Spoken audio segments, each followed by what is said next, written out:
The U.S. is a net importer. We buy more than we sell.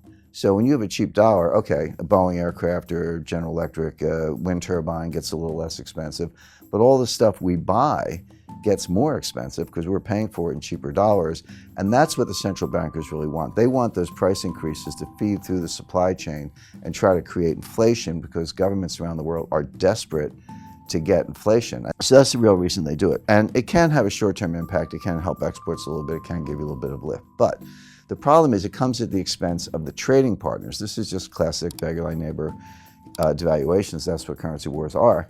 So it can help individual country growth, but it does nothing for world growth. The world is no better off. One country is a little better off, another country is worse off. So the other metaphor I've used is, you've got 4 soldiers and they're fighting and it's a hot day and they get a break and they've got one canteen and they're all really thirsty. What do you do in that situation? You pass the canteen. In other words, everybody would like to drink the whole canteen, but you take a sip, you hand it to your mate, he takes a sip, and so forth. And that's the way the currency wars have gone. 2009 was the day of the cheap yuan. Remember, 2009, 2010, Secretary Geithner couldn't get out of bed without complaining about Chinese currency manipulation. 2011, the dollar hit an all-time low on a couple indices. That was the cheap dollar. 2013, along comes Abenomics, and one of his 3 hours was a cheap yen. All of a sudden, the yen's at 120, 124. Japan got a little bit of a lift. So who's suffering the whole time? Europe. Europe had the strong currency, 2 recessions in 4 years. So finally, 2015, it was Draghi's turn. Well, June 2014, they launched negative interest rates. In January 2015, they launched European QE. So you're going from China, US, Japan, Europe. Everybody's passing the canteen. But the world is still stuck in basically depressionary growth. It's not, we don't have negative growth, but we have below trend growth. So there's no way out of it. So right now, my forecast, I actually said this a couple of months ago, is that look for a stronger yen, stronger euro, cheaper dollar, cheaper yuan. That has played out with a couple speed bumps. The dollar got a big lift because of Brexit, and the euro went down a little bit also because of Brexit. But the yen went from 124 to 104. It backed up. 103 actually backed up a little bit. But we do have a strong yen. All these people who expect Japan to intervene in currency markets, don't hold your breath. They've been warned, I would say threatened, by Jack Lew and Christine Lagarde. Don't you dare intervene in currency markets. You had 3 years with a cheap yen. You didn't make the structural reforms. You didn't do what you needed to do. Too bad for you. We're taking the canteen back. So the point to your main question, Grant, is that they don't have a logical conclusion. There are only 2 ways out of a currency war. One is systemic reform, a kind of Bretton Woods or Plaza Accord where all the major powers sit down and just say, here's the New Deal. The other one is systemic collapse. I expect collapse because there's no consensus on a way out of it. There's no political will behind structural reform. I don't see the leadership. In 1944 you had John Maynard Keynes. In 1985 you had James Baker. In the 1990s you had Bob Rubin. These were, whether the Democrats or Republicans, this was leadership. I don't see that kind of leadership today. I see a lot of denial. I don't see the political will behind structural reform, so I would expect a collapse of the system. Well, it's interesting you say, because of all the bailouts, we don't know what a systemic collapse looks like. I actually have a pretty good idea of what it looks like, because everyone focuses on 2008, and U.S. economists call it the Great Recession. You go abroad, they call it the global financial crisis, the GFC for short, whatever you want to call it. But we had another one that was actually potentially worse or as bad in 1998.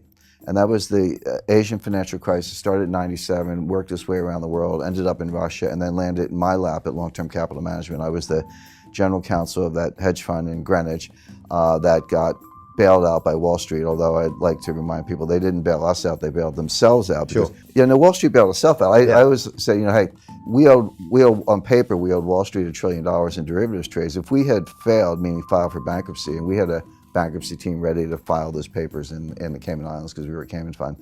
I said, I would have just slept in the next day. It's like, it's out of my head. We filed for bankruptcy, good luck getting your money. Wall Street bailed themselves out because they didn't want that $1 trillion of derivatives positions dumped on them. Then they would have to turn to the market and dump it. We were hours away from the closure of every major market in the world. It's not an exaggeration. Greenspan testified to that. Rubin said the same thing.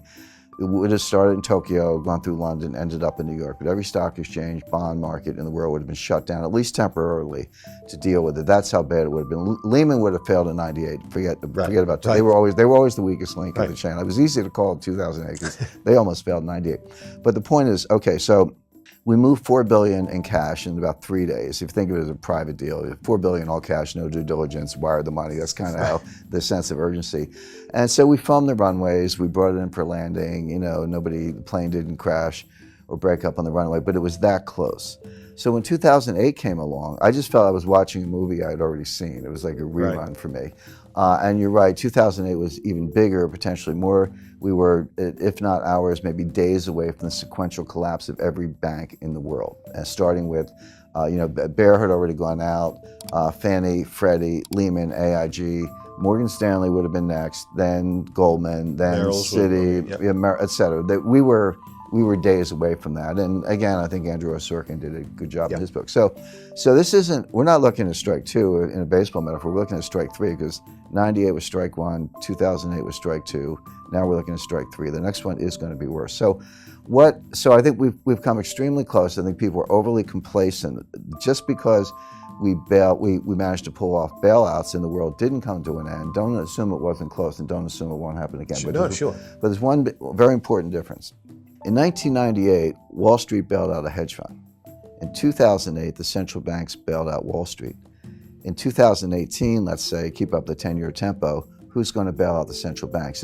All we do is we move the problem to a different balance sheet. Now the problem is on the central bank balance sheet.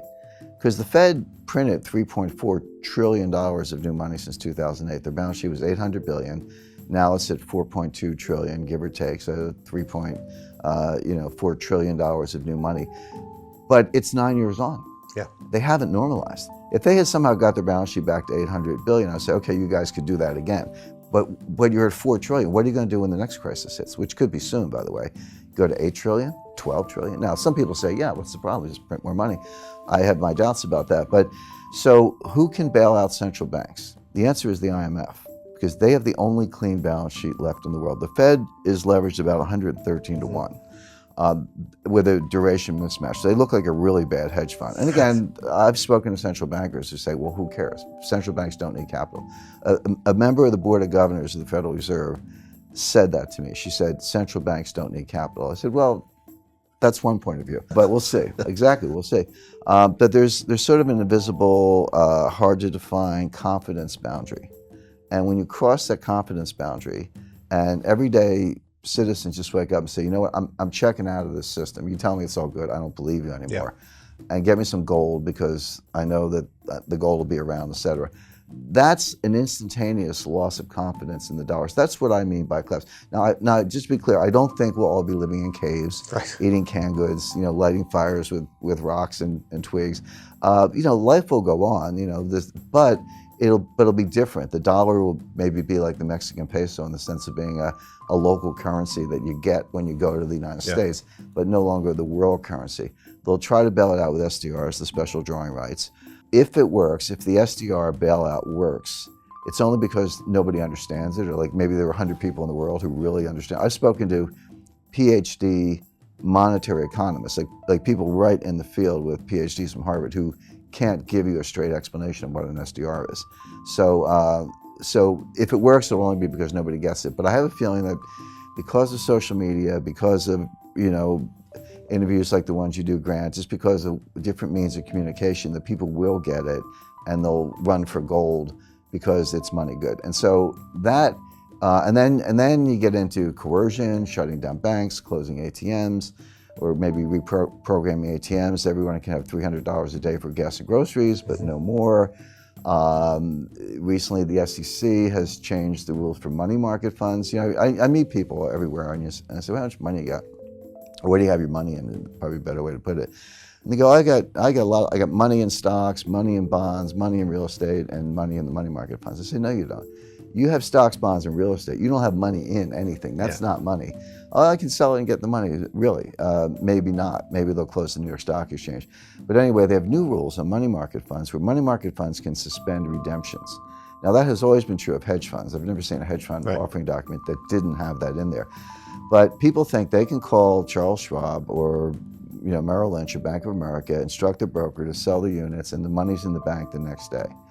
They're going to wake up one day and make that phone call and find out, no, we've suspended redemptions, we'll get back to you. You can't get your money. And oh, by the way, the day that will happen is the same day you want your money the most. Yeah, In other words, course. it's conditionally correlated. So you'll still have money for gas and groceries, and your kids will still go to school, and you'll still have food on the table, but you won't be able to get your money. The IMF will be flooding the zone with trillions of SDRs. The dollar will be greatly devalued relative to SDRs. It'll be like Mexican pesos, and then it'll be a very different world.